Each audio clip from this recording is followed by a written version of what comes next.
국내 시장이 그렇게 지금 뭐 돈이 급하게 막 찾아서 들어올 만한 그런 부분은 보이지 않기 때문에 조금 답답한 그런 흐름이 좀 될 것 같고요. 다만 단기적으로 이제 진정이 될 때까지는 단기적으로는 좀 오히려 이게 주식 비중 많아서 고민하셨던 분들 말고 또 지금이라도 한번 사볼까라고 하셨던 분들은 오히려 기회가 되는 쪽은 맞아요. 근데 시계열을 길게 늘리셔야 되다 보니까 차라리 오늘 매도하신 분들 네. 저는 응원합니다. 차라리. 왜냐하면 코스닥이 5% 빠졌고, 예, 코스피가 2.78% 빠졌고, 원달러 환율은 1,430원대 위로 올라갔습니다. 팀장님께서는 오늘 시장 어떻게 보셨습니까? 한숨 나올 좀 쉴 뻔했죠. 그러니까 한숨이 예, 나올 그렇습니다. 버릇이 된 것 같아가지고 네. 참 불확실성이 계속 좀 뭐 이어지는 그러한 흐름이 지금 시장을 좀 불안하게 계속 만드는 것 같습니다. 그 주말에 뭐 있었던 그 뭐 국회 관련된 이벤트가 뭐 결정이 안 되고 사실은 이제 좀 뒤로 늦춰졌죠. 근데 이게 뭐 다음 주 뭐 계속 이렇게 이야기가 지금 나오고 있습니다. 그죠? 안 되면 매주 뭐, 토요일마다. 네, 토요일마다 이러면 이 결론이 안 나고 이렇게 돼버리는 게 오히려 더 불확실성에 대해서 그렇죠. 네, 시장에서는 걱정을 좀 하는 게 아닌가 싶고 오늘 개인 투자분들이 코스피 한 8천억, 코스닥에 한 3천억 정도 1조 원 넘는 매도가 오늘 나온 것 같습니다. 그래서 예.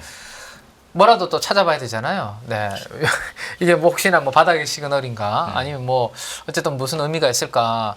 2020년도 이후에 하루에 양시장 합해서 개인 투자분들이 1조 원 이상 매도했던 날을 데이터를 한번 다 뽑아왔습니다. 오기 전에 예. 뽑아보니까 생각보다 꽤 많더라고요. 많아요. 네, 네, 많은데 이 주 뽑으면 그래서 그냥 1조 5,700억까지만 끊었습니다. 아니면 뒷페이지까지 넘어가야 되니까 여기는 네. 오늘 한 1조 1,000억이니까 여기 안 들어가죠. 그죠? 오늘은 뒷페이지에 아마 그리면 뒤에는 나올 것 같은데 의외로 개인 투자분들이 왼쪽이 이제 코스피고 여기가 이제 코스닥이라고 보시면 되거든요. 네. 그리고 합계가 이제 제일 오른쪽이라고 보시면 될 것 같아요. 예. 네. 그리고 당일날 코스피 수익률, 코스닥 수익률 이렇게 한번 만들어 봤는데 한번 보시면 특징이 뭔지 한번 보세요. 코스피 수익률 한번 보세요. 당일날 개인 투자분들이 1조 5천억 이상 팔았는 날 지금 요 표에서만 할 때마다 올랐네요.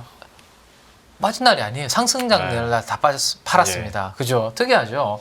그리고 코스닥도 보시면 2020년 12월 28일 0.2% 정도 빠진 이 하루를 제외하면 대부분 1조 이상 판 날은 다 상승한 날이었습니다. 거의 평균 상승률 한 2% 이상은 나오겠는데요. 그러니까요. 네. 특이한 부분이죠. 그래서 제가 1조 이상 빠진 날 혹시나 이게 차트상으로 바닥이었나 싶어서 하루씩 찾아보다 네. 보니까 그럴 필요가 없겠더라고요. 대부분이 오른 날 오히려 이렇게 매도가 나왔고 오늘 같은 케이스는 조금 특이한 케이스였다라는 겁니다. 그러면 이 1조 넘는 개인 순매도가 오늘은 이제 5조가 아니죠. 5% 하락하는 구간에서 이제 네. 코스닥 그리고 코스피 2.5% 하락하는 구간에서 나왔는데 이게 그러면 뭐 바닥이라고 할 수 있을지 좀 애매할 것 같아요. 왜냐하면 제가 나올 때 사무실에서 이제 연합 오기 전에 이제 항상 요런 분위기 때는 옆 부서 슥 갔다가 오거든요. 예.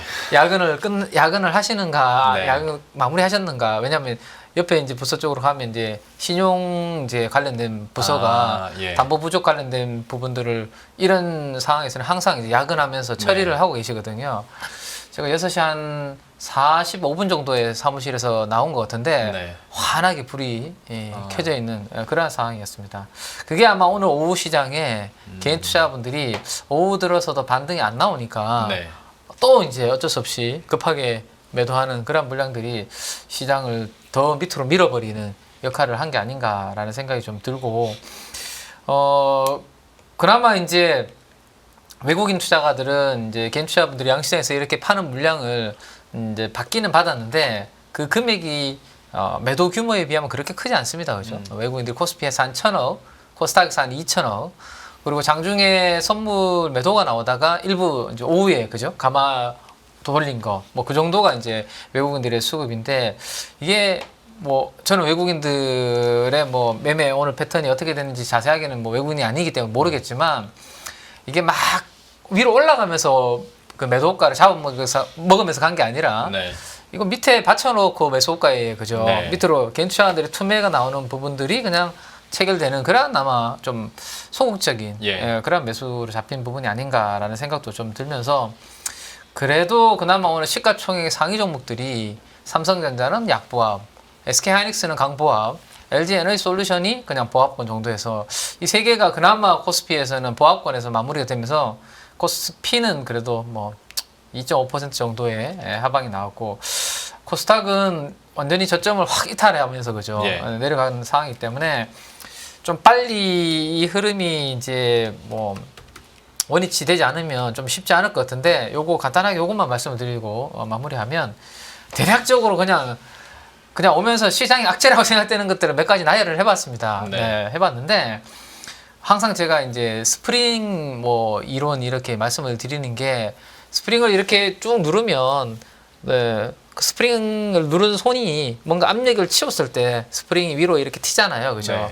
그러면 지금 우리가 시장의 하락의 원인들이 이렇게 여러 가지가 있다라고 하면 적어도 이 중에서 뭐 하나는 좀 제거가 되거나 좀 치워지는 게 있어야 네. 그만큼 시장이 또 올라가고 또 하나 치워지면 올라가고 이렇게 될 것 같은데 이러한 몇 가지들의 이 하락의 원인들이 이 제거가 언제 되는지가 사실은 솔직하게는 잘 보이지 않아서 오늘은 대표님한테 한 수 배우러 왔습니다. 전 그 비유가 느낌이 네. 탁 오는 게 스프링을 손으로 눌렀다가 뭐 하나라도 이렇게 치우면 올라간다고 얘기해 주셨잖아요. 손을 빨리 안 빼면 손을 빼도 스프링이 안 튀어오릅니다. 아, 손을 천천히 빼면. 그러니까 지금 탄핵소추안도 표결조차도 안 되고 있는 상황에서 그게 부정적으로 하세요 지금. 아니 야, 그렇다는 제가 거죠. 아니, 왜냐면 거기까지 생각 안 했는데 앞에서 저는. 얘기를 2부에서도 했습니다마는 음. 이게 진짜로 매주의 이슈와 이벤트가 되면 야 이거를 우리 사실 오늘 개인 투자자들은 이 정도면 그냥 던졌다고 표현을 그렇죠. 하는 거고 네. 말씀하신 것처럼 외국인들은 그냥 밑에 받쳐놓고 그냥 받아주는 정도였지 시장을 산다고 하기에는 좀 그렇잖아요. 과연 이 불확실성이 언제쯤 해소될까? 해소되기 전까지는 그러면 계속 이렇게 가는 건가? 라는 이제 좀 걱정들이 좀 많이 있어서 굳이 한번 말을 얹어봤고 대표님께서는 오늘 시장 좀 어떻게 보셨습니까? 안 좋은 건 다 얘기해놓고 가뜩이나 지금 좀 살고 싶어. 야 이게 보니까 오늘 그러니까 말씀하신 거 그대로 이게 개인들이 팔고 그러니까 얼마나 마음이 그렇습니까? 그쵸. 지금 잘 버텨 6개월 동안 잘 버텼어요. 네. 돌아가는 상황 보다 보니까 안 될 것 같아요. 지난 금요일부터 던지기 시작합니다. 네. 그러니까 보통 일반적으로 나오게 되면 이게 바닥의 시그널이에요. 그러니까 개인들 실망 매물 나오고 그거 받는 주체가 뭐 그러니까 외국인 기관 이런 쪽이다. 네. 그런데 얘네 이 친구들도 적극적으로 안 받잖아요. 그냥 받쳐만 놓고 오늘 하루 종일 뭐 했냐면은 선물로 조절하면서 맞아요. 이거를 위로 안 그러니까 지수를 위로 못 가게 누르면서 밑에만 깔아놓더라고요. 맞습니다. 그러니까 급한 사람 내놔라. 그래서 그거 받아가더라고요. 이러면 잘 못 올라가요 일단은. 그렇죠. 아까 말씀하셨던 뭔가 변화가 나오기 전에 그러니까 그 변화가 나온 거를 아까 우리 팀장님 아주 일목요연하게 4가지 딱 말씀하셨는데 그 중에 저희가 봐야 될 지표가 딱 하나가 있습니다. 환율입니다. 네. 환율 이 상태로는 올라갈래야 올라갈 수가 없는 반직으로 봐야 되겠죠. 오늘 1434원 네. 이게 끝났죠. 지난번 계엄령 나왔었을 때 장중 고점보다 더 넘어갔습니다. 거기서 끝났다는 얘기는 더 큰 환율 시장은 과연 뭘 보고 있을까라고 보게 되면 아직까지도 그러니까 우리 한국에 대한 체력들을 얘기하는 대표적인 성적표지 않습니까? 이거를 봤었을 때는 아직은 환율 보고 플레이를 해서 적어도 그러니까 그때는 그럼 보게 되면 1420원대 밑으로 내려가지 않는 이상은 네. 빨리 올라오긴 어렵다고. 용수철 고장났다 이렇게 봐야 되는 흐름들이라고 봐야 되겠죠. 예. 그래서 그러니까 말씀하셨듯이 기간이 제일 중요합니다. 지금은 솔직히 지금 정책이 막 해도 되죠? 해도 된다고 우리 제작진들 얘기하더라고요. 전 잘 모르겠습니다. 저도 살고 싶습니다. 그냥 두 곳으로만 하면 얘기할게요. 예. 카드가 있지 않습니까? 네. 카드 몇 개 이제 일단은 그렇게 만드신 장본인이 네. 퇴진을 하든가 직접적으로 얘기해도 된답니다. 방금 전에 저희 PD가 나 실명 꿈을 펼치시기 바랍니다. 실명 거론합니다. 네. 그러니까 지금 뉴스에서도 나오는 팩트잖아요. 근데 안 될 건 없죠. 왠지 네. 불을 지피는 것 같아서 채팅창에 네. 불을 지피는 것 같아서 그런 의미라면 예, 예, 알겠습니다. 그러니까 일단 세 가지 카드가 있지 않습니까? 네. 뭐 본인이 직접 퇴진, 하야. 네, 그걸 하야라고 합니까? 네. 네, 하여튼 짐 싸시는 거, 네. 아니면 강제로 짐을 싸게 하는 거, 탄핵. 탄핵, 예. 마지막으로는 뭐 이게 맞는 얘기인지 모르겠지만 개헌, 네, 뭐 임기 단축 뭐 임기 단축 개헌 말씀. 뭐 어쩌고저쩌고, 예. 네네. 근데 가장 확실한 방법은 본인이 결정을 해야 되는 게 맞겠지만, 네. 예, 그럴 거면 벌써 하셨. 그러니까 일단 지금 상황들은 그런 쪽에서 지금 시장을 기다리고 있는 거 아닙니까? 네. 어떤 변화가 올지. 그런 게 빨리 정리가 돼야 그 다음 스케줄이 나서 뭐 우선 다음 대선을 뭐 빨리 어떻게 움직이고 간에 정리가 돼요. 근데 이걸 지금 저희가 걱정하는 거는 뭐냐면은 당장 성장률 떨어지는 것도 그것도 걱정이지만 네. 내년 닥쳐보게 되면 우리 트럼프 선생님이 어떻게 나올지 몰라요 지금. 그러게요. 네, 이걸 다 안고 있는 입장 쪽에서 그러면 트럼프가 이제 협상 상대라고 들어와라고 하는데 총리가 앉아 있습니다. 할까요? 그렇죠. 네, 이제 그렇지 않습니까? 박근혜 대통령 탄핵 때도 그때도 트럼프 대통령이었습니다. 그때도 죽은 권력과는 협상 얘기 안 한다 이렇게 나왔지 않습니까? 네. 이것도 똑같아요. 그러면은 맞습니다. 이럴 때 되고 그냥 덤태기 다 쓸 수 있고 이런 상황이다 보니까 이게 지금 가장 불안 요인들의 핵심이지 않습니까? 그러니까 그렇게 불안하다 보니까 저희가 이렇게 덜질 수밖에 없는 이런 사태가 너무 짜증나다는 얘기입니다. 그러게요. 예, 네. 왜 이렇게 만들으셨습니까? 네. 예? 아니 그러니까 뭐 트럼프 얘기를 해주셨습니다만은 되게 이상할 정도로 지금 현지에서 트럼프 이제 당선인의 반응이 되게 조용해요. 그러니까 지금 제일 논한 사람이 트럼프다라고 얘기를 할 정도로 왜냐면 지금 여기 전국은 이렇게 되지 협상 카드는 이제 우리나라 입장에선 마땅치 않은데 안에 이런 계엄령까지 펼쳐지고 불확실성이 커지다 보니까 이제 방위비 분담금 관련해서는 더 세게 지를 수도 있다라는 얘기들을 많이 하더라고요.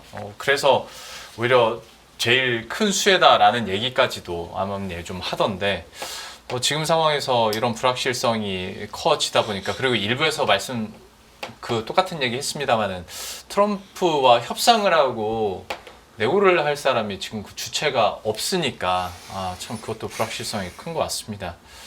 그러면 이제 각각 좀 다른 질문을 두 분께 들어볼 텐데 먼저 팀장님께는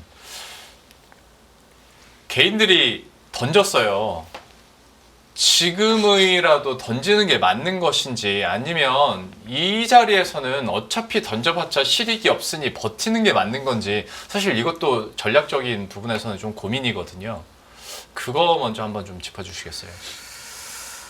결론적으로 과거에 이 정도 구간에서 파는 것보다는 이제 기다리는 게 좀 나았던 게 대부분인데 문제는 그 기다림의 이제 기간과 폭과 또 이제 고통이 투자금의 성격도 사실 그렇죠. 감안을 해야 되고 혹시라도 이제 레버리지를 쓰신 분들이 계시다면 자칫 잘못하다가는 또 이제 계좌가 이제 또 망가질 수도 있는 그런 상황이기 때문에 이게 참 진짜 이론적으로는 기다리는 게 맞다라고 진짜 항상 말할 수밖에 없는 구간인데 뭐 그렇다고 해서 이게 여기서 V자로 바로 반등한다는 이야기는 또 아니거든요. 그런 말씀은 그렇잖아요. 네. 그러니까 이미 오늘 저도 이제 한 분이 지금 마이너스 60%인데 지금은 뭐 버텨야 되는 건지 뭐 이렇게 하시는데 그게 쉽지 않거든요. 네. 그죠? 마이너스 이미 60%면 계좌가 그래서 그냥 이제 또 이론적으로 과거에 어땠는지에 대한 부분들을 한번 말씀을 다시 한번 좀 드려보면 일단은 주요 하락 이벤트들을 이렇게 정리된 게 있어서 한번 보면 2008년도 금융위기, 그 다음에 뭐 신용 강등 미국입니다. 그 다음에 미중 분쟁, 뭐 코로나 등등이 그나마 시장에서 굵직굵직한 이벤트들이었는데 이거 뭐 고점 대비해서 하락폭 이거는 그냥 뭐 패스하고 오른쪽에 뭐 선행 PBR, 후행 PBR 이게 이제 이익에 대해서는 사실은 이제 뭔가 신뢰가 떨어지잖아요. 이렇게 돼버리면 그렇죠? 뭐 아까 우리 하락의 이유 중에 관세도 있었고 뭐 등등 있었는데 그거로 인해서 1년 뒤에 이익이 어떻게 될지를 모르기 때문에 이익을 가지고 밸류에이션을 하기보다는 이럴 때는 항상 이제 북밸류를 가지고 이제 항상 보게 되는 게 안타까운 상황인데 그래서 뭐 지금으로부터 1년 뒤에 북, 그다음에 지금까지 과거부터 지금까지의 북에서 PBR을 보면 그래도 0.8에서 0.9라는 게 대부분 지금 걸리는 부분들이거든요. 진짜 극단적인 부분은 코로나19 때였습니다. 여기 0.67, 0.69. 요 케이스를 제외하면 대부분의 숫자는 0.8에서 0.9 사이에 다 걸리거든요. 예. 그죠? 대부분. 뭐 여기 1배라는 부분을 제외하면. 그럼 지금이 딱, 지금 보시면 트레일링 기준으로는 0.9배라고 볼 수 있을 것 같고, 제가 이거는 그린 건데, 포워드 기준으로는 오늘 지난주 금요일이 0.8배였거든요. 예. 예, 뭐 2.5%가 빠졌으니까 아마 포워드 기준으로는 0.8배까지도 오늘 살짝 이탈했을 가능성이 있을 것 같습니다. 네. 예, 그러면 이제 과거에 20년 동안의 이 흐름을 또 20년 동안의 흐름을 자꾸 이야기를 할 수밖에 없는 것 같은데 굵직굵직한 이벤트가 있었고 0.8배 전후에서는 좀 힘들지만 버텼던 게 나은 케이스가 많았다라는 건데 이제 그게 이제 뭐 V자로 바로 이렇게 되느냐 아니면 이렇게 가다가 되느냐 밑으로 갔다가 올라오느냐 이 이제 경우의 케이스인데 이게 사실 잘 안 보인다라는 게 문제죠. 네. 예, 지금 그죠? 이게 뭔가 다음 주 되면 확 올라간다라는 그런 뭐 믿음도 잘 안 생기고 그렇다고 해서 이번 주에 오늘 많이 빠졌으니까 내일 반등이 세게 나올 것 같다? 사실 이것도 뭐 제가 자신 있게 말씀드리기도 어려운 그런 구간인데 그 이유 중에 하나는 저는 이거라도 하나 됐으면 좋겠습니다. 그래서 우리가 주가가 실적에다가 이제 밸류에이션을 곱해서 이제 주가가 결정이 되잖아요. 네. 그죠? 그럼 밸류에이션은 우리 뭐 신용평가사 세 곳에서 우리 AA 등급에 대해서 당분간은 뭐 조정할 생각이 없다라고 네. 그렇게 이야기를 하고 있습니다. 그러면 뭐 우리나라 국가 주식시장의 밸류에이션이 그렇게 크게 변하지 않는다고 치면 실적이 중요한데 실적이 지금 그림에서 보시는 것처럼 내년도가 노란색 선인데요. 25년도 실적 추정치가 계속 떨어지고 있거든요. 네. 그러면 사실은 탄핵 이슈가 있기 전에 이런 것들로 인해서 주가는 사실은 빠지고 있었거든요. 네. 빠지고 있었는데 뭐 이러한 정치적인 이제 불확실성이 생기면서 더 하락 변동성이 지금 생긴 거죠. 네. 그렇죠? 그래서 적어도 그러면 아까 네 가지 이유 중에 하나였던 경기와 실적이 어느 정도 하향 조정이 좀 멈추면 적어도 저는 이제 바닥은 한번 잡아줄 수 있는 그런 부분들이 뭐 될 건데 이게 계속 하향 조정이 되면 예를 들어서 그 다음 그림을 보시면 미국의 나스닥 같은 경우인데요. 이게 지금 실적 추정치가 계속 올라가고 있거든요. 미국은. 예. S&P 500 같은 경우 보시면 초록색 선입니다. 12개월 뒤에 돈을 벌 거라고 지금 그림이 그려지고 있잖아요. 근데 네. 우리나라는 이렇게 되고 있거든요. 예. 그러면 뭐 글로벌이 누가 뭐 투자자들이 있다면 실적이 계속 올라가는 기업을 살 거냐, 실적이 빠지고 있는 기업을 살 거냐, 싸다는 이유만으로 이걸 살 거냐, 아니면 계속 올라가니까 비싼 것도 충분히 커버되는 나라를 살 거냐. 네. 지금 미국은 예외다라는 자꾸 이야기가 돌아다니잖아요. 그죠? 미국은 예외다. 그래서 미국 쪽으로 자금이 가는 이유가 그냥 다른 거 다 뭐 제외하고 그냥 주가는 어쨌든 실적을 반영하는 거니까 기업의 가치는 실적만 놓고 봤을 때도 실적 추정치가 지금 하향 조정되는 게 어느 정도 좀 바닥을 잡고 멈추면 그래도 이제 우리나라도 뭐 그런 부분들도 좀 안정을 찾지 않을까 싶고 그 전에는 상대적인 메리트에 있어서 뭐 국내 시장이 그렇게 지금 뭐 돈이 급하게 막 찾아서 들어올 만한 그런 부분은 보이지 않기 때문에 조금 답답한 그런 흐름이 좀 될 것 같고요. 다만 단기적으로 이제 만약에 이제 생각보다 많이 빠지게 되면 이제 낙폭이 과대한 상황에서 뭐 하나라도 조금 뭐 긍정적인 이야기 나오면 이 V자 반등이 세게 한번 나올 수 있는 그런 부분들이 될 수 있거든요. 근데 그 이제 모멘텀이 언제 이제 발생하는지 그게 이제 좀 중요한 부분이 아닌가 싶고 아까 그 우리 개인 투자분들 처음에 이제 1조 이상 팔았는 거 이야기를 했잖아요. 네. 제가 걱정되는 부분은 그 1조 원 팔았던 돈이 조금 잠깐 머물러 있다가 예수금으로 다시 코스닥 종목이나 코스피 종목을 사면 괜찮은데 네. 지금 분위기는 우리 한 달 동안에 우리 한국 투자자분들이 미국 주식 매수 리스트를 보면 테슬라부터 테슬라 2배짜리 ETF부터 쭉 이렇게 사고 있습니다. 그죠? 그러니까 그 돈들이 이제는 포기하고 빠져나가거나 미국 시장으로 가상화폐 쪽으로. 네, 가상화폐 쪽으로 가버리면 사실은 우리 원래 팔았다가 그 돈들이 다음에 어디로 가는지를 보고 주도주를 찾자 뭐 이런 부분들도 늘 고민하고 연구하는 분야인데 네. 야 1조 2조 빠져나갔던 돈들이 이 시장이 안 머무르고 혹시라도 다른 데로 가버릴까봐 지금 사실은 그렇죠. 네. 예, 그게 걱정인 상황이거든요. 그래서 그런 부분들이 어느 정도 좀 여러 가지 부분들이 좀 진정이 될 때까지는 단기적으로는 좀 보수적인 부분들은 전체적으로 시장을 보는 데 있어서 부분은 필요하지 않을까라는 생각입니다. 그러니까 사실 이 이슈가 정치적인 이슈가 있기 전부터 어떤 유동성에 대한 유출은 얘기를 많이 했었거든요. 미장 혹은 가상화폐 쪽으로. 그런데 그게 더 가속화될 수도 있겠다라는 생각도 그래서 드는 것 같고, 앞에서 뭐 PBR 얘기를 해주셨습니다만 말씀해 주신 것처럼 PER 같은 경우에 실적 멀티플을 어떻게 주느냐에 따라서 이제 좀 바뀌는 거니까 PBR로만 봤을 때도 0.8배면 그러니까 1배 이하는 무조건 사야 돼라는 게 옛날 뭐 15년 전, 20년 전 얘기였다면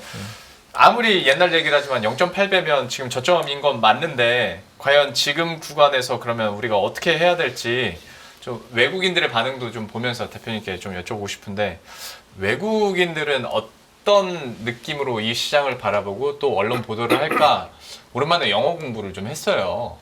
그러니까 비상계엄이나 탄핵과 관련해서 굉장히 이슈가 있고 여기에 대한 불확실성이 커진다라는 게 대부분의 언론 보도 뉘앙스긴 한데, 항상 마지막 풀 워딩을 보면 근데 이렇게 역사적으로 저점인 건 맞지 않냐? 라는 약간의 열린 결말처럼 기사들이나 보고서가 많이 끝나더라고요. 실제로 해외 반응이 어떤지 또 대표님께서 준비를 하셨으니까 여기에 대해서 좀 해석을 부탁드리겠습니다. 네, 그러니까 잘해라. 그게 결론이거든요. 그러니까 잘해라. 네, 지켜보고 있다. 네네. 잘해라. 근데 그 잘해야겠죠. 근데 일단 요거 한번 볼게요. 지금 아까 말씀하셨듯이 이제 PBR이거든. 네. 그러니까 정상적인 상황으로 가다가 뭔가 이벤트가 터졌을 때 뭐가 팍 됐었을 때 그때 저희가 체크를 많이 하는 편이고, 네. 지금 계속 하락하다가 싸다 했다가 여기까지 내려온 모델은 솔직히 잘 안 통합니다.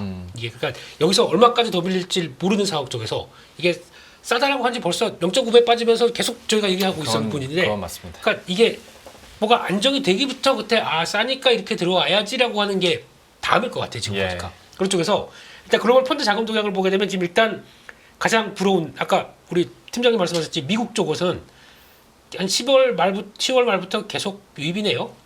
유입으로 들어오는 구조고, 게다가 또 하나 부러운 나라 대만 계속 매수 유입 기조네요. 네, 한국 왔다 갔다 하다가 살짝 들어오는 듯 하다가 이제 다음 이제 12월 초 한번 봐야죠. 어떻게 바뀌었는지. 이런 상황이다 보니까 자금에 대한 확신이 좀 없는 상태. 그러니까 멈춰 있는 적도 많았지 않습니까? 네. 그렇기 때문에 이게 가장 또 중요하게 보는 것 같고, 그나마 인도도 좀 빠지네요. 최근 들어서 인도, 중국 다 밀리네요. 그러니까 아마 이게, 그러니까 아까 EPS 보여드렸을 때 대만 같은 경우도 지금 나스닥하고 비슷하게 가고 있습니다. 이런데 그러니까 같은 신흥공기 입장이다.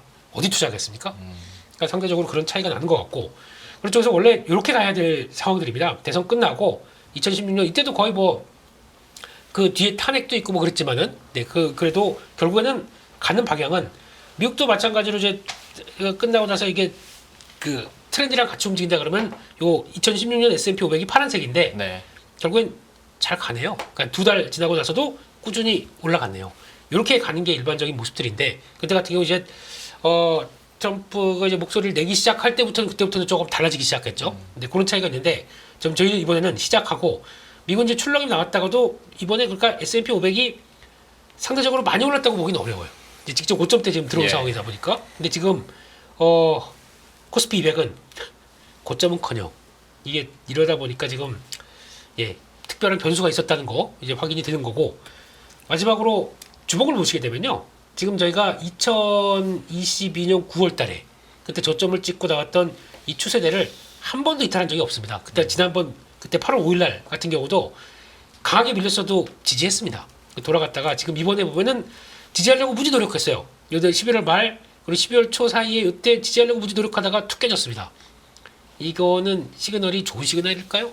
그냥 가장 좋은 시그널은 이번 주에 이벤트 좀 정리가 팍 되고 변화가 돼서 이거 끝났다 싶어서 그냥 우욱 하고 들어오는 겁니다. 그 지수대가 약간 2,400 이상은 들어와야 돼요. 그게 들어와야 되는데 지금 생각보다 오늘부터 벌어지기 시작하죠. 그러면 오늘 이번 주에 선물 옵션 동시 만기일이 있습니다.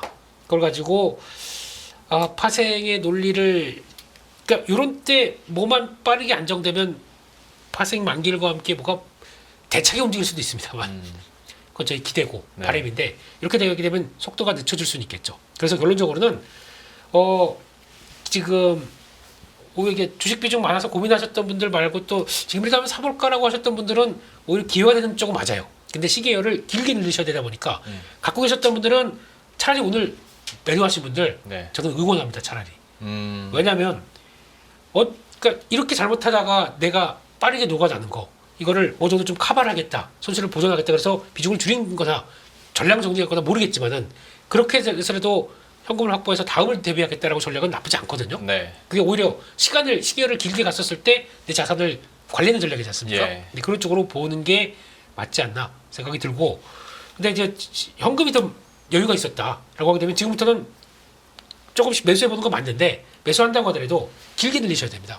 이게 아직 여기서 변동성이 어떻게 나올지 모르고 시장이 어떻게 반응할지 모르는데 그걸 가지고 일단 지금 이렇게 싼 밸류니까 다 사라고 했다가는 다 묶여버리거든요. 그런 것 좀 감안하시고 2270? 거기까지는 일단 봐야 될 것 같습니다. 일단은 요 느낌은 네 그냥 그 느낌상으로는 네 그렇게 만약에 아무 일도 없다 이번 주 그렇다 그러면은 열려있긴 열려있다고 봐야 될 것 같습니다. 그래서 그렇게 보시고 이상입니다. 해외 IB 반응도 준비했잖아요. 이상이 아닌 걸로 알고 있습니다. 숨 좀 쉬고요. 예. 네. 별로 안 좋습니다. 네, 반응들이 그러니까 딱 그건 있어요.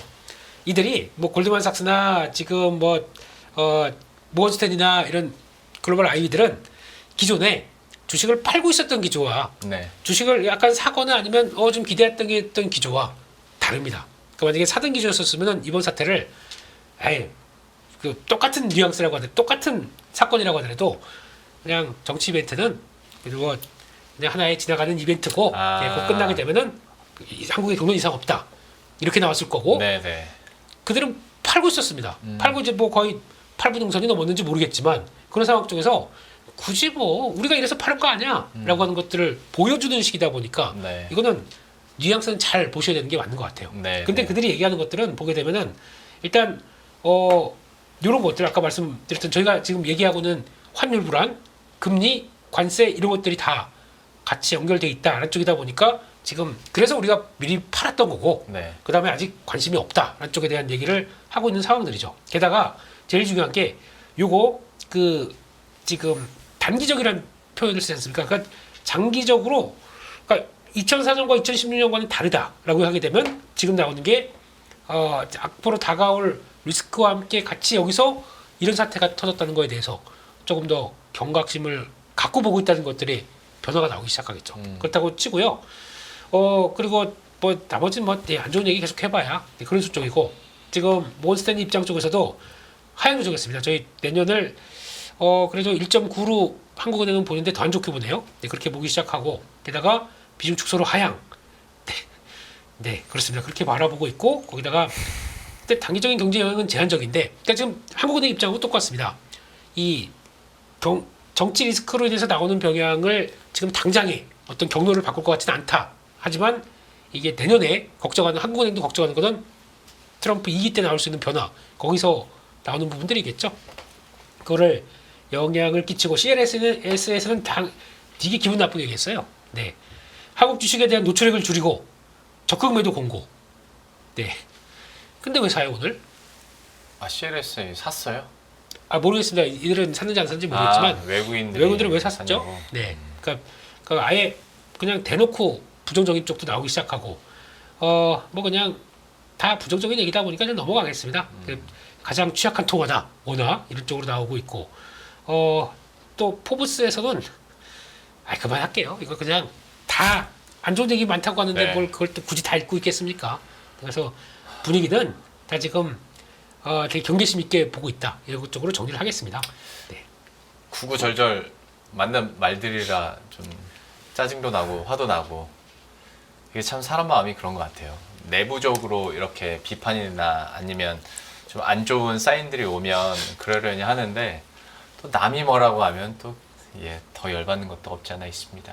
해외 IB의 반응들도 한번 싹 정리를 해주셨고 중간에 그 얘기 잠깐 나와서 오늘 경제 전망이나 아니면 증시 전망 하면서 참 많은 분들이 2004년, 2016년 그때와 비교도 하고 근데 그때와는 상황이 완전히 다르다. 2016년만 하더라도 반도체 사이클 그때 당시의 반도체 사이클과 지금의 하향 추세는 또 다르지 않냐. 이런 얘기들도 많이 하는데 좀 그때 시기와 비교하는 게 얼마나 의미가 있을지는 모르겠습니다만은 좀 어떻게든 힌트를 좀 얻고자 팀이 어디에서 어떤 의미를 좀 찾아볼 수 있을까요?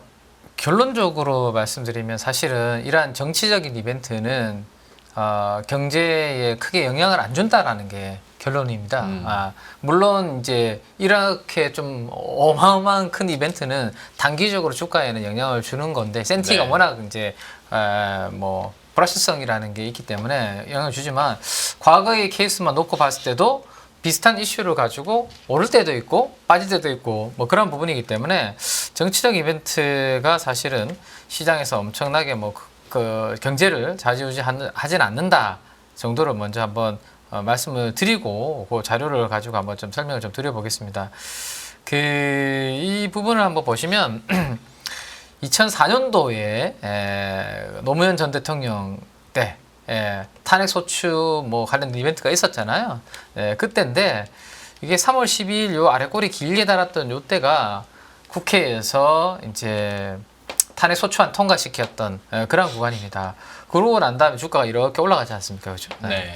그리고 이제 시간이 좀 지나서 5월 14일입니다. 여기 핑크색으로 제가 봉을 해놓았던 여기에 5월 14일에 헌법재판소가 탄핵 소추안을 기각하면서 64일 만에 대통령 직무에 복귀했던 그런 케이스였거든요. 그러면 얼핏 보면 탄핵 소추안을 기각했고 대통령 직무에 복귀했으니까 홀대로서 이제 증시가 좀 올라가야 되는 그런 느낌이 좀 드는데 불확실성도 해소되고 근데 살짝 반등을 하루 더 빠졌고 그 다음날 오히려 빠졌고 반등 주는 듯 하다가 이렇게 흘러내리는 그러한 그림이 또 나왔거든요. 그래서 이게 참 그때의 케이스를 한번 보시고 그때 그러면 우리나라에서는 어떤 이제 좀 시국이었냐라는 걸 보면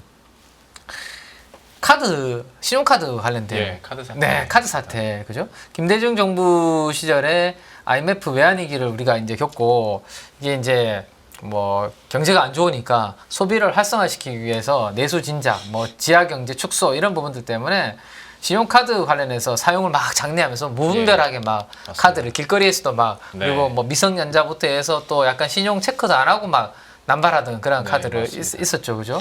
근데 그리고 난 다음에 이제 신용카드 사용액 자체가 10배 정도 막 증가하면서 난리가 났는데 일시적으로는 좋았죠. 내수 시장 좋아지면서. 근데 이게 이제 나중에 부메랑으로 돌아왔던 사태가 있었습니다. 그러다 보니까 저런 이제 탄핵과 관련된 이벤트가 잘 해결이라기보다 어쨌든 좀 불확실성이 해소됐음에도 불구하고 주가가 바로 올라가지 못하고 조금 흘러내리는 그런 부분에 영향을 좀 줬다라는 생각이고 경기가 2006년도와 2007년도에 있었던 박근혜 대통령 탄핵 시기의 코스피는 지금 보시면 12월 9일이 국회 본회의 표결을 통과했던 소추안을 통과했을 때거든요. 근데 오히려 탄핵 소추안을 발의했던 시점에 저점을 찍고 그 뒤로 보시면 저점을 계속 높여가면서 뭔가 불확실성이 있는 구간이었음에도 불구하고 코스피 지수가 계속 저점을 높여가면서 올라가는 그런 그림들이 이렇게 나타났거든요.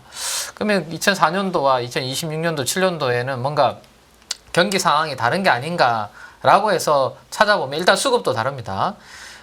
탄핵 소추안이 국회 본회의 표결 통과한과 동시에 이후로 외국인들은 한 8조 정도를 우리나라 증시에서 이제 샀는데 요 2016년도와 요 구간이죠, 요 구간.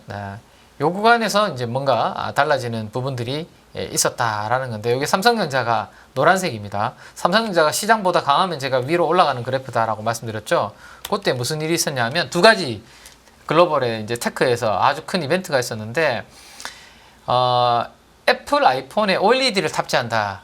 라는 그러한 뉴스가 있었고 2017년도에 그러면 2018년도에 이제 이게 탑재한다라고 하니까 그 전에 증설하고 투자 다 해야 되잖아요. 네. 그러면서 이제 2017년도에 A3, A4 라인 뭐 증설 관련된 이야기들이 있으면서 OLED 사이클이 좀 한번 있었고요. 네. 그리고 우리 대표적인 아이폰 OLED 관련주 중에 하나인 BH가 요 구간 조금 전에 봤던 2016년도와 2018년도 그 구간에서 시세가 10배 정도 OLED 관련주들을 이렇게 만들어졌었거든요. 그리고 두 번째 글로벌 테크의 큰 변화는 2026년과 2017년도에 주도주는 반도체였습니다. 네. 지금 여기 구간이죠. 여기 사이에 구간인데 제일 강한 섹터가 파란색으로 진하게 표시가 되어 있는데요. 그 앞에는 화장품이었고 그 앞전에는 차전이었습니다. 근데 2016년도와 2018년도에는 반도체 섹터가 제일 강한 섹터였습니다. 반도체 섹터가 돈을 많이 벌었다라는 이야기죠, 한마디로. 그러면 그 이유는 이 클라우드였습니다. 데이터 센터 막 이제 투자하고 증설하고 그런 사이클이 만들어지면서 클라우드 수요 증가로 인해서 서버형 반도체 수요가 많이 증가하면서 이 반도체 사이클이 왔던 시절이 그때 2017년도 전후였던 그 구간이거든요. 지금 보시면 메모리 요 구간입니다. 업황 사이클 좋아지는 구간. 자, 반도체 수출도 그 구간에서 이렇게 같이 올라가는 그런 그림이었죠. 그래서 2016년도와 2017년도에 큰 이벤트가 우리나라의 정치적인 불확실성이 있었음에도 불구하고 반도체와 OLED를 중심으로 한 테크 산업의 경기가 좋아지는 확장 구간이다 보니까 오히려 시장은 그냥 뭐 탄핵 소추안 통과되고 그 다음에 뭐 국회에서 뭐 이슈가 있었음에도 불구하고 도단 상승세가 나타났다라고 보시면 될 것 같아요. 그래서 그때 당시에 그러면 삼성전자, SK하이닉스의 실적 관련된 변화만 빨리 한번 보면 여기 매출액 요 정도 좋아졌음에도 불구하고 영업이익은 이만큼이나 좋아졌고요. 그때 당시에. 자, 하이닉스도 매출액이 이렇게 2016년, 18년도 사이에 증가하는데 영업이익도 이렇게 좋아지는 사이클이 만들어지죠. 즉 돈을 잘 버니까 시장이 큰 이벤트에도 불구하고 좀 잘 버티고 올라가는 그런 그림이 나타났다라는 거죠. 그래서 코스피는 누웠지만 삼성전자, SK하이닉스가 그 구간에 좋아지면서 좋아졌기 때문에 그러면 이제 이번에도 그런 모습이 좀 나와줘야 되는 상황인 거잖아요. 근데 지금 아까 이제 앞에서 앵커님께서 말씀하신 대로 환경이 2016년도와 2018년도의 반도체 사이클과 지금의 이제 사이클을 봤을 때 최근의 분위기는 좀 안 좋은 사이클입니다. 그렇죠? 그래서 이 구간이 내년도에 얼마나 빨리 극복을 하고 빨리 반도체의 레거시부터 해서 업황이 좀 뭐 가격부터 해서 살아나는지 그 부분이 제가 봤을 때는 좀 중요하지 않을까. 시장이 이제 턴에 있어서. 그래서 뭐 이 거대한 고래가 이제 이 떠오르는 이미지를 제가 이제 한번 그려서 넣어봤는데 보통 우리 시장에서 거역할 수 없는 악재가 이제 터지면 원래 안 좋아서 주가가 빠지고 있었는데다가 더 이상 이것보다 더 나빠질 악재가 있을까라는 그런 악재가 보통 터지면 길게 봤을 때는 그때가 좀 바닥인 케이스가 좀 있거든요. 근데 지금이 사실 어떻게 보면 좀 이 긍정적인 이야기를 드린다면 우리나라 입장에서는 엄청난 이건 이벤트 아닙니까? 그죠? 이 사건이죠. 그래서 이것보다 그러면 앞으로 더 나빠질 게 있을까 생각해보면 더 나빠질 게 있으면 안 되겠죠. 안 되는데 좀 막 어쨌든 뭐 그렇게 쉽게 떠오르진 않거든요. 그러면 물론 지금 당장 뭐 좋아지거나 뭐 반도체 업황이 살아나서 이익이 많이 벌고 이런 구간이 아니기 때문에 시간은 좀 걸릴 수 있는데 어쨌든 지금 이 구간이 좀 길게 어느 시점에서 우리가 멀리서 과거에 나중에 미래에서 이 시점을 바라봤을 때는 야 그때 그 엄청난 거대한 이 고래라는 악재가 떠올랐을 그때가 좀 바닥이었을 때를 떠올릴 때가 오지 않을까라는 희망을 한번 말씀드려보고 싶은 마음이 거죠. 없는 소리 하니까 그 꼬이네요. 네, 뭘 자꾸 이렇게 만들어 보려고 하니까 조금 꼬이긴 하는데 마지막 그러니까 거대한 고래가 떠오른 게 이번 이벤트였으면 좋겠다라는 그런 바람인 거죠. 네. 상황이 많이 안 좋긴 안 좋은가 봅니다. 그 팀장님께서 애를 써서 그 AI로 그림을 딱 만들어 주셨는데 저는 저 그림을 보자마자 대왕고래 프로젝트가 생각나면서 줄줄이 급락을 하고 있구나 라는 생각도 해보고 맞습니다. 그 2004년과 2016년에 각각의 이슈도 달랐고 경제적인 여건들도 달랐습니다만은 제가 여전히 근데 지울 수 없는 건 지금 이제 여당 쪽에서도 탄핵을 안 하는 이유가 탄핵으로 인한 혼란을 막기 위해서라고 설명을 하잖아요. 근데 기술적으로 보면 사실 과거에도 봤을 때도 지금 상황을 대입해 보면 탄핵으로 인한 불확실성 그런 혼란보다 탄핵을 하지 않아서 생기는 혼란이나 불확실성이 지금은 더 많은 것 같다라는 생각을 지울 수가 없고 뭐 대한고래 프로젝트 관련해서 말씀드리는 건 좀 우픈 좀 이야기였고 사요? 글쎄, 네? 사요? 많이 빠졌는데 사요? 대한고래? 저는 애초에 쳐다보지도 않았습니다. 오. 네. 진행하세요. 제 진행하세요. 아시면서. 예. 예. 그리고 이거는 두 분이 준비한 자료는 아니어서 제가 드릴까 말까 질문을 하다가 좀 궁금해서요. 금융주들이 일제히 빠지잖아요. 사실 이게 어떤 금융주 자체 매력도가 떨어지는 것도 있겠지만 국가 시스템에 대한 그리고 금융 시스템에 대한 어느 정도의 불확실성이나 지금 외국인들의 시각도 반영이 되지 않았을까라는 생각도 좀 의미 부여를 하게 되다 보니까 과연 좀 금융주들에 대해서는 우리가 어떻게 봐야 될까에 대한 궁금증들이 있습니다. 사실 트럼프 트레이드로 관련해서 또 회자가 많이 됐던 게 또 금융주였는데 과연 금융주는 좀 어떻게 바라봐야 될 것인가에 대해서도 좀 궁금해서요. 대표님 한마디 좀 해주시겠어요? 원래 금융주 관심 없는 사람한테 그렇게 얘기를 하시면은 네. 여기서부터는 뭐 모르겠습니다. 그냥 그렇다고 펀더멘탈이 바뀔 것 같은 건 딱 하나 있습니다. 무슨 뭐 앞으로 뭐 우리 경제가 어떻게 되고 그에 따른 뭐 이런 거를 얘기하게 되면 할 말이 없을 때가 밑도 끝도 없는 얘기들이고요. 네. 딱 하나는 지금 그 한국의 금리가 2번 연속으로 금리 인하했고 네. 이 사태가 조금 장기화되게 되면 금리는 한번 더 할 수 있다 이런 게 점점 퍼져갈 수 있지 네. 않습니까? 예대마진이 더 악화되겠네요. 그에 따른 불안감들이 반영되는 측면도 있겠네요.